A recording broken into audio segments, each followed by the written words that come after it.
மத்திய சுற்றுச்சூழல் மற்றும் வனத்துறை அமைச்சர் பூபேந்திர யாதேவுக்கு முதலமைச்சர் மு.க.ஸ்டாலின் கடிதம் எழுதியிருக்கிறார். அதில் முல்லை பெரியாறில் புதிய அணை கட்டுவதற்கான ஆய்வு மேற்கொள்ள கேரளம் முன்மொழிந்த கருத்துக்களை பரிசீலிக்க கூடாது என்று தெரிவித்திருக்கிறார். இது குறித்தான முழு விவரங்களுடன் இணைகிறார் செய்தியாளர் கார்த்தி. வணக்கம். விவரங்களை நீங்க பதிவு பண்ணலாம். கேரள அரசு முல்லை பெரியாற்றில் புதிய அணை கட்டுவதற்கான அந்த ஆய்வினை மேற்கொள்ள மத்திய அரசிடம் அனுமதி கோரியிருக்கிறது.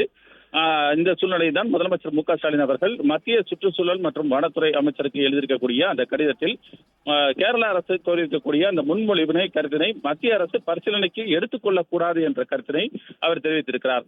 ஏனென்றால் தமிழகத்தின் வாழ்வாதாரமாக இருக்கக்கூடிய இந்த முல்லை பெரியாறு அணையிலிருந்து கிடைக்கக்கூடிய நீர் மூலமாக பல்வேறு விவசாயிகள் பயன்பெறக்கூடிய காரணத்தினால் மேலும் அங்கு புதிய தடுப்பணை கட்டக்கூடிய கேரள அரசின் முன்மொழிவுக்கு மத்திய அரசு அனுமதி வழங்கக்கூடாது என்ற அந்த கருத்தினை அதில் குறிப்பிட்டிருக்கிறார். அதே போல வருங்காலங்களில் கேரள அரசு இது போன்ற பல்வேறு நடவடிக்கைகளை மேற்கொண்டாலும் அதற்கு மத்திய அரசு எந்தவித ஒத்துழைப்பும் வழங்கக்கூடாது என்றும், அதே நேரத்தில் தமிழக அரசின் கருத்துக்களை கேட்காமல் இதுபோன்ற நடவடிக்கைகளை உச்சநீதிமன்ற உத்தரவை மீறி கேரள அரசு மேற்கொள்ளக்கூடிய நடவடிக்கைகளுக்கு மத்திய அரசு எந்த காலத்திலும் அதற்கான ஒப்புதலை வழங்கக்கூடாது என்ற அடிப்படையில் அந்த கருத்தினை பதிவு செய்து மத்திய அரசிற்கு தற்போது தமிழக முதலமைச்சர் அவர்கள் கடிதமானது எழுதியிருக்கிறார்.